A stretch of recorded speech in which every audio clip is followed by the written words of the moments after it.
Good afternoon and welcome to today's lunch date. My name is Erich Kurschat. I'm the owner of Harmony Insights LLC, a company that allows me to work with companies and organizations and consultants using the DISC personality assessment. And actually, I just put a workshop online coming up on June 5th where I'm going to be helping organizations learn how they can use the DISC assessment with their teams virtually, completing assessments and workshops online with folks. So if you want to learn about that, you can go to harmonyinsights.com, and that workshop is actually at virtualdisc.eventbrite.com, and you can learn more about what's coming up with that. I'm also the founder of HR Hot Seat, which is an inclusive mastermind community of real HR pros solving real HR problems, as we say.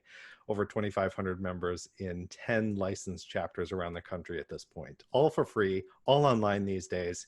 And you can check that out by going to hrhotseat.com. What you have signed up for today is a Harmony Insights lunch date. I've been doing these for a few weeks now, really just to stay connected with people who inspire me.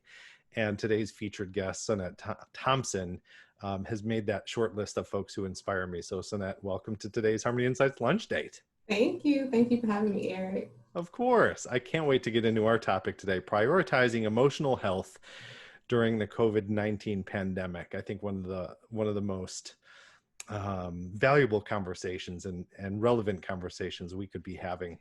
Can you start by giving us a sense of what you bring to this conversation in terms of your own background, what you are doing professionally right now that inspired you to bring this topic of emotional health to today's lunch date? Of course. Thank you. I want to begin by saying thank you again for having me here. And it's really a joy to see some familiar faces in the community. So nice seeing you all. And during this time, it's also really nice seeing some people, period. So this is a part of my emotional health and well-being. So this brings me a lot of joy. So thank you again, Eric, for doing this. Of course. In terms of my background, I am what you would call a mental health advocate supporter. My background, I hold over 15 years of experience in organizational development, as well as business management, human relations. I hold a master's degree in business psychology, industrial and organizational psychology in particular. And basically that's a fancy word for saying I study people in the workplace. And so how that all comes full circle now is that I'm very passionate about wellness, individual wellness, personal wellness, and professional wellness. I believe that when a person is well personally, they can then show up and be well for their organizations. And so that's what I support. That's my personal stance. But then in terms of my profession, I work for an organization called Perspectives. And we are we do an array of we provide an array of services, but ultimately we are an employee assistance program. And so what we do is we offer services, resources, and tools to organizations who we can bring forth resources to help them with the emotional, mental health, as well as organizational health. So that's where my background lies. And again, I'm for this particular topic, it's interesting that I was invited to do this because all month I have been doing trainings and seminars around how to take care of yourself during COVID. So this was right on time. And go ahead, were you going to say something? No, just to reiterate that, one of the things I think that's special about these lunch dates is that I don't go to our guests with any particular topics in mind. I have an idea of, I think, what they will contribute or could contribute to the conversation, but I just come to you because I've enjoyed conversations in the past and say, Sunette, what are you passionate about? What do you want to talk about? So you've brought this topic today. Yes, absolutely. So the invitation to join you all today was a perfect time to bring forth this information. Yeah.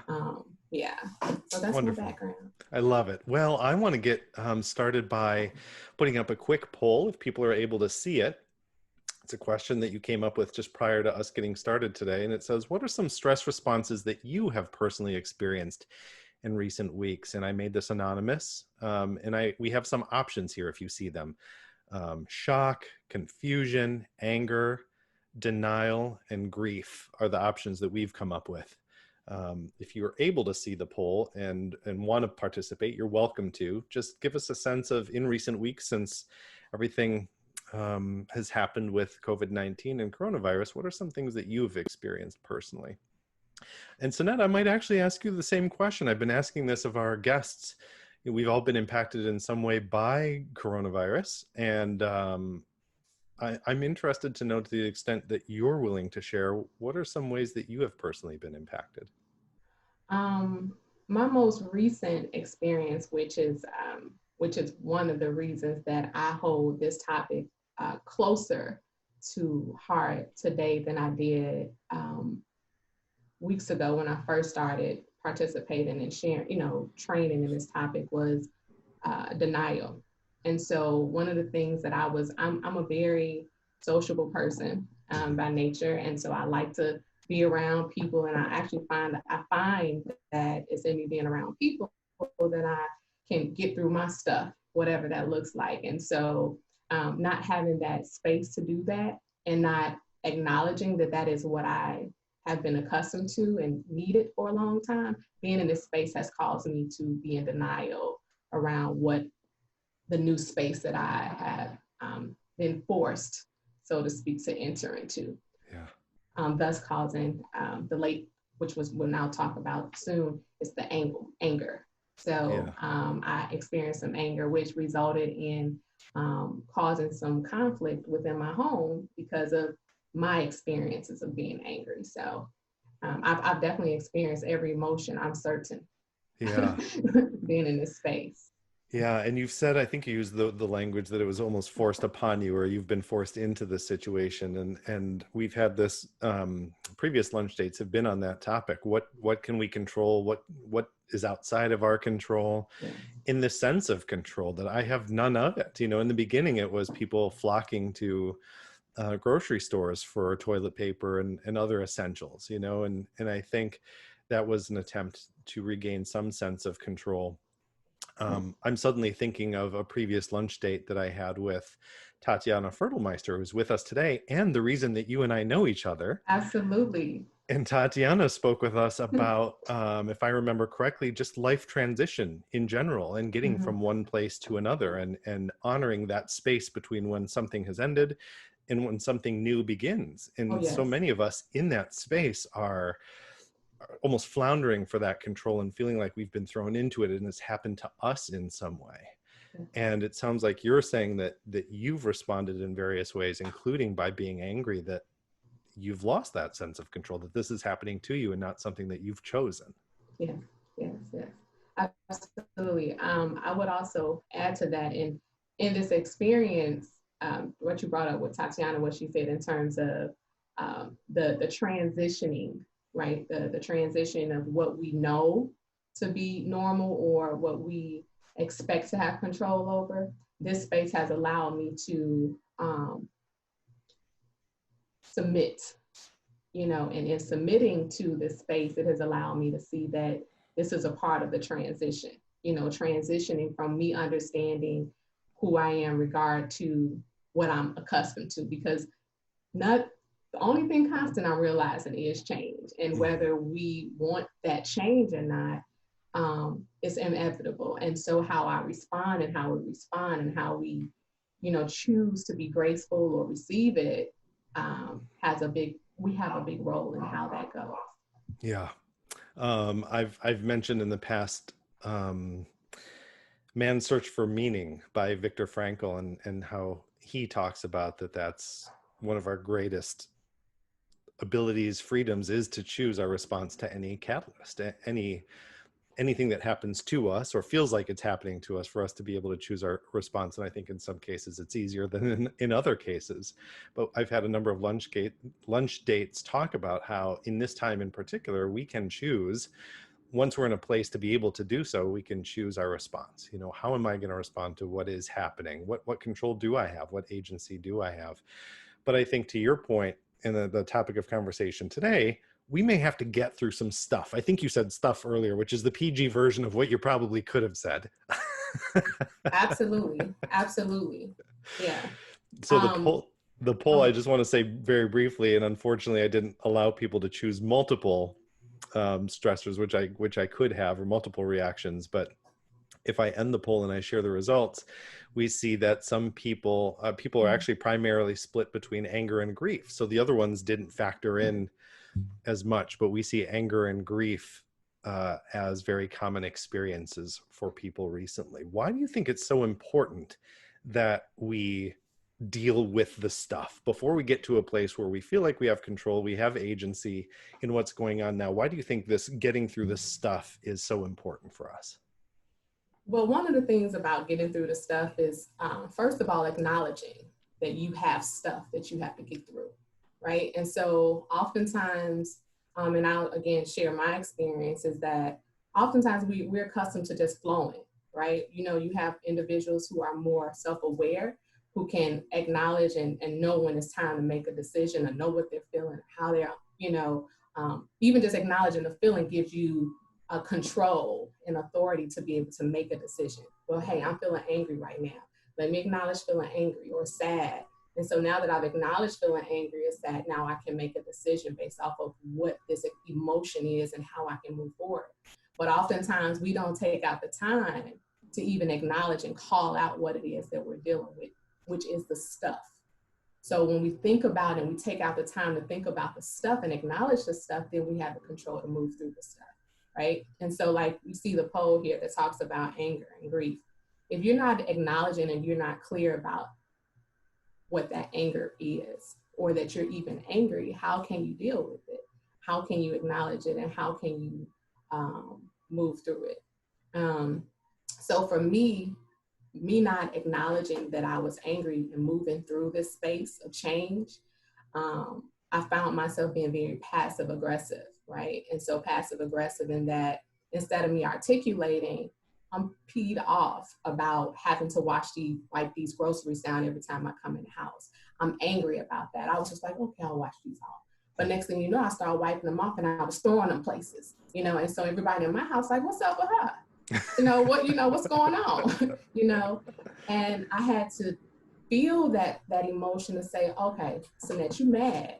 You mad that you have to get up here and you got to wipe off groceries. You mad that you can't go outside and go and socialize. And in me saying that, literally articulating, hey, I'm mad.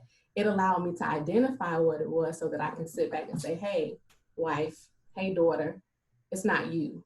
Yeah. I'm not mad at you. I'm mad at this experience. I'm mad that I don't feel that I have the control over this experience, right? So in me acknowledging that, I was able to, one, make a connection with my community here, but I was also able to grant myself the grace and the kindness to be able to control the next step that I made, if that makes sense. Yeah, that's so helpful. And I think when you're in the middle of it, almost like with, well, so many other things, I can think of other examples. When you're in the middle of it, recognizing the anger as anger can be difficult, or grief as grief. And I remember sharing with Tatiana in our previous conversation that I personally experienced grief at the beginning of this that I hadn't before, related to the music that I do and the performances that I was gearing up for. And all of a sudden, in one fell swoop, it was all off the calendar. And I was grieving the loss of music in a way that I hadn't before. And it didn't strike me off the bat that it even was grief. I knew something wasn't right. I didn't feel well about it. And I think people probably by my behavior could tell that I was kind of down, but I think it took a little bit for me to even be able to identify it and acknowledge it as grief specifically. Yes, absolutely. Absolutely. I'd be interested to hear if people want to chime in. You said that you were, some of you were feeling grief, you're feeling angry. Like, if you're willing to share, what are some of the things you were angry about? Sunette just said having to wipe down groceries. I can't tell you how many YouTube videos about how to wipe down groceries appropriately. And so I get that, right? There goes a half an hour of my day, So if you want to share in the chat area, let us know the things that you have been angry about. I want to switch gears just a little bit. We're still talking about the challenges I think that we face. We're going to mix in even some tips too, in terms of how to deal with what we're dealing with. But I'd love to get your perspective on outside help. I think there are going to be some people listening in today that are managing their own stressors, anger, grief, and stress responses, maybe also helping to manage the responses of other people, whether it's family, friends and family members, their teams maybe that they're dealing with remotely or otherwise, community members of all sorts. To what extent do you think it is valuable to have the support of those on the outside in times like this, when we are trying to identify what stress responses we're even dealing with to begin with? Yeah. I'll begin that by saying that one of the gifts that I got have received during this time is understanding compassion and being kind to myself, right? And so in that compassion and extending it to myself and being honest with myself and kind to myself, it's allowed me to open the door for allowing myself to see others, right? So like how I use the example of what was going on in my personal space. Because I was so in my space, I couldn't see the perspective and the space that my wife was in, right? But once I was able to identify with how I was feeling, I was able to open up the space and extend compassion to her. So in order for us to really step outside of ourselves and be something to someone else, or even ask for assistance from others, I believe that it begins with extending that compassion and saying, hey, I wonder how that person is feeling, right? Or I wonder how I can be of assistance to them. So when I think about going out in my community, in my job, for example, or with my friends, and having these conversations about how I can be supportive during this time, or how can they support me, is one, being honest about the space that I'm in. So first beginning by acknowledging how you're feeling, and then saying, hey, if I'm feeling like this, there's a great possibility that my sister or my coworker or my manager may be feeling the same way or differently, and that's okay. And so being able to present yourself in a way to say, hey, I'm here to support you, I think there's a reciprocal energy that takes place where people want to share what they're going through as well, if that makes sense. Yeah. Sounds like you're taking the step or evolving from I'm the only person that's affected, a very sort of me-centric approach to how we're dealing with this, to the understanding that we're surrounded by people who are not only being impacted in their own ways, but also maybe out there as a potential lifeline or support system to help me get through what I'm trying to get through, that this is truly a communal effort. Of course, of course. In addition to that, I know I'll speak from my experience in terms of when people are accustomed to sharing when they are having challenges, particularly around mental health, right? If they're feeling sad or depressed or anxious, oftentimes, and we know this in the workplace, you wouldn't know that there's a challenge with someone unless you are someone who are in the healing field, a counselor or a therapist, a social worker, or maybe even some of us even who are in management are not trained to identify when there is a challenge. So therefore, naturally, there is not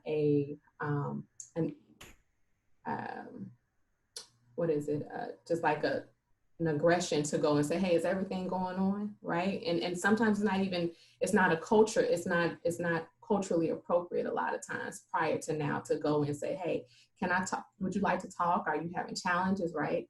But now is the time to do that. Now is the time for us as managers and those of us who are in the helping field and those of us who are not, to go up and say, how are you doing today, right? And get that conversation started. Or even, for those of us in our communities who are not accustomed to reaching out for assistance, being okay and saying, hey, reaching out to your EAPs, reaching out to seeing who in your organization supports emotional and mental health during times like this, and really vocalizing it. And you'll be surprised again that you have more support than you know. And it's in times like this that you want to exercise those resources and utilize people, because I've noticed just even in my culture, the company that I work for right now, we're tighter than ever because we're really supporting and leaning on one another right now because we need each other.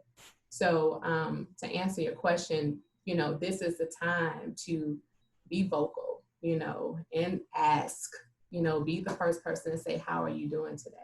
Did you eat today? How did you sleep last night? Just those small little curious, caring thoughts that, can get a conversation going, and it can keep us all connected and our emotional, mental health stimulated during this time. I've heard people say that we each have a responsibility, both sides of that conversation. On one, the responsibility to say, as you're suggesting, how are you? And actually ask that question. And actually, some of the most meaningful conversations I've had with people in recent months are with people who just reached out to say, how are you doing? Or how are you feeling? Yeah. But that's also an invitation then for me to respond in a meaningful way, and I could say, oh, I'm doing great. Things are good. How are you? Like the usual response that Yeah. we come up with without even thinking about it. Or I could choose to say, you know what? I don't, something's off, or I'm feeling angry, or as one of our attendees put in the chat, you know what? I'm a little frustrated that my video camera is not working for this, for this lunch date, just something beyond the scripted response. Oh, good. How are you?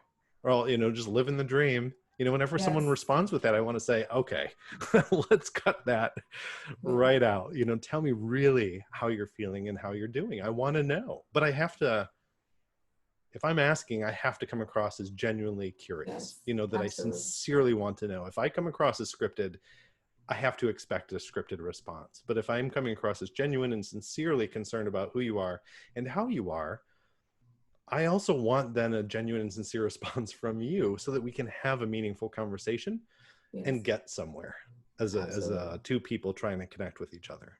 Absolutely. And I think that's, that's a muscle, a lot, when we speak about earlier in terms of being in a space that none of us have ever been here. And so there are some things that's happening in this space that we are being introduced to different parts of ourselves and to others that we've never, or we've known was there, but it was like, okay, now we got to use those parts. And so with that, this muscle of having that conversation, that muscle of being vulnerable to say, if I ask, that means I'm going to be in a position that I'm going to have to say how I'm feeling too. That's something that, that some of us may be very uncomfortable with doing. But again, it goes into the part of the mental health and our emotional health to say it's those conversations, it's those acknowledgements of how it is that we're doing and how it is that we're feeling. The people who no one is really asking how they're doing, that those conversations can be had. Yeah, I like that suggestion that it's a muscle that we don't have to be born, as we've said on previous lunch dates, you don't necessarily have to be born curious. You don't have to be born good at actively listening or asking meaningful follow-up questions. These are things that you can develop if you care to, if you're willing to and you're care to.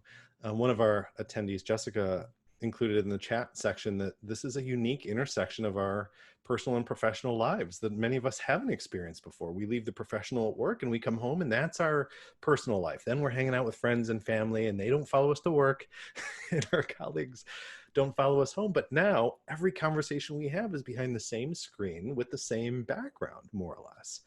And, we could leave this and then jump on, if it was closer to the end of the day, I could jump on a happy hour in the same chair. And what that, right. Yeah. In the very little time that we have left, unfortunately, I want to leave people with a couple very actionable takeaways. Any resources certainly you want to share, and we'll include those in the follow-up email if we don't get to all of the ones that you want to share. But what is a tip that you have maybe for the individual who says, I'm just trying to manage my own stuff? How can I take a first step to doing that more effectively? And then maybe for the person who says, I'm leading a team, I'm managing a workforce, I'm responsible for our emotional health initiatives in my organization. What is a first step that I can do to go back to my company and say, I learned something valuable from this conversation with Sunette? Yeah, I'll take it from the back forward in Okay. that for those of us who are leading teams, you know, communicate with your, your human resource department and see what resources are available, in terms of trainings. So for example, for those of us, obviously we've never been here, but what type of trainings are available that our company offers so that you have the support to be able to support your people, right? So for example, like during this time, there's going to be a lot more assistance for collaboration or learning how to communicate, offering or asking for training and communication. Now that we're working on different platforms, some people are remote, some people aren't remote. How can I learn how to navigate and have the support necessary to let my direct reports know, communities or the communities that I'm working within know that I am supporting the needs, right? Even with mental health, being able to have the training to be able to identify when there is a challenge with your direct reports. Having those conversations with the people who are responsible for initiating trainings, I would definitely start there. And then in terms of the personal piece of it is, shifting your mindset. This is a space, and all of us said this here today, is that we're in a time that we've never been in terms of integrating our personal and professional lives. And so more now than ever, we have to find a way to deal with ourselves and our stuff before we can deal with anyone else's. And so the first step, like I mentioned early on, is one, acknowledging. For those of us who may not even know what we're acknowledging, take out a minute and sit in that space and say, what is this? And be honest with yourself and extend yourself grace in this space, because again, we've never been here. And I believe that in extending that grace to yourself, you're able to make decisions and choices to support yourself. And so with that, a resource in supporting yourself, I know some things that has helped in this time that our company supports, and I also personally support, is being mindful during this time, right? And using different tools to help you to center yourself, breathing, just identifying those different spaces and learning how to, I know this sounds, go for tripped out right now. Just say it. Try to relax, just try to relax and submit, because it's during times like this that major shifts takes places, and it's in those shifts that we show up in places and we be like, whoa, I made it through that. And also use this as a space and time to say, hey, if I got through that, I can get through this. Now allow me to move forward. So some resources that some hand right at your fingertip resources that we like to suggest to individuals, like use different apps, mindful apps. I think that, and I bring it back to the mindfulness piece, because again, if we're moving, we can't identify things. And if we can't identify things, we can't make the decisions necessary so that we can be effective and efficient, right, for our professional lives, and effective and present and available for our personal lives. So Headspace, for example, is an app that you can use to have some guided meditations, help you with, you like that, just, help you with just refocusing, so that can give you some direction so that you can move forward. Excellent. Thank you. We're going to include a link to that, plus other resources maybe that you have to share in a follow-up email, as I said, to all attendees, blind copied, and just as a way to encourage you to do some more research into some of the stuff we've talked about today. These always go by so quickly, Sunette. I'm going to encourage people to stick around if they can, to speak more with us. But in the meantime, if they want to follow up with you, and I'm sure that they will, to pick your brain about any number of things, find out more about what you're doing, how you're helping companies through perspective, where can people find you online? I can be found on LinkedIn as Sunette Thompson. Sunette Thompson, you can just go there. And then my direct email through Perspectives is sthompson@perspectivesltd.com. And you can reach me there. And then, I know we talked about the resources, Perspectives, we offer resources for organizations and you personally that can help you emotionally, mentally, as well as your organizational needs. So if you all would like more information about that, feel free to contact me. Excellent. Thank you for those resources. If you enjoyed our conversation today with Sunette, I hope you will go back to where you initially registered for this lunch date, harmonyinsights.com/lunch-dates, and learn about some additional conversations we have coming up. Thursday of this week is my friend Kelly Amadei is going to be talking to us about how, as leaders, it's okay to not know, to not have the answer. Even in times of uncertainty, people come to us for answers. It's okay to not have those answers. And that's going to be a really interesting conversation. Friday, I'm really excited about the second ever pop-up panel, where panelists are going to be chosen from among volunteers on the spot who say, I have a perspective on today's topic, which is going to be leadership for Friday. And I want to share my perspective and thoughts on leadership. I'm going to choose 2 or 3 people to be on the panel right on the spot. That's sort of the idea behind the pop-up panel, is that we each bring an equally valuable perspective and set of experiences and skills to conversation with our peers. And so, you know, rather than stacking a panel in advance with all of these quote unquote subject matter experts, I want to be able to highlight subject matter experts who are around us at all times. And so that's the idea behind the pop-up panel on Friday. And I'm just going to tell you now, I'm getting some guests on the calendar for the upcoming weeks that are just fantastic, including one that I just heard from today, who is used to standing on stage in front of thousands of people at the world's largest HR conferences. And he's going to join me for a lunch date. And I'm hoping to get thousands of people to attend that lunch date with us. We'll see how that goes. harmonyinsights.com/lunch dates. Again, people can stick around if they need to. In the meantime, just Sunette, let me thank you one more time for spending your time with us today. We really enjoyed what you brought to this conversation. Thank you. Thank you so much. It was a pleasure.